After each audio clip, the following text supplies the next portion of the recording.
The next step is to build a model using a machine learning algorithm. There's so many algorithms out there, and each algorithm has its pros and cons in terms of the performance and accuracy. In this lecture, we're going to use a very simple algorithm called decision tree. Now, the good news is that we don't have to explicitly program these algorithms. They're already implemented for us in a library called scikit-learn. So, here on the top, from sklearn.tree, let's import the decision tree classifier. So sklearn is the package that comes with scikit-learn library. This is the most popular machine learning library in Python. In this package, we have a module called tree, and in this module, we have a class called decision tree classifier. This class implements the decision tree algorithm. Okay? So now we need to create a new instance of this class. So at the end, let's create an object called model and set it to a new instance of decision tree classifier, like this. So now we have a model. Next, we need to train it so it learns patterns in the data. And that is pretty easy. We call model.fit. This method takes two data sets, the input set and the output set. So they are capital X and Y. Now, finally, we need to ask our model to make a prediction. So we can ask it, what is the kind of music that a 21-year-old male likes? Now, before we do that, let's temporarily inspect our initial data set, that is music data.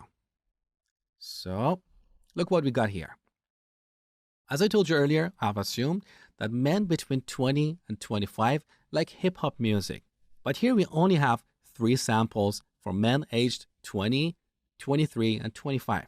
We don't have a sample for a 21-year-old male.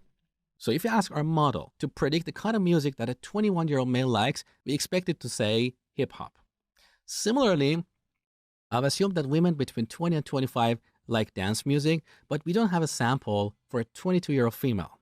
So once again, if you ask our model to predict the kind of music that a 22-year-old woman likes, we expect it to say dance. So with these assumptions, let's go ahead and ask our model to make predictions. So let's remove the last line. And instead, we're going to call model.predict. This method takes a 2-dimensional array. So here's the outer array.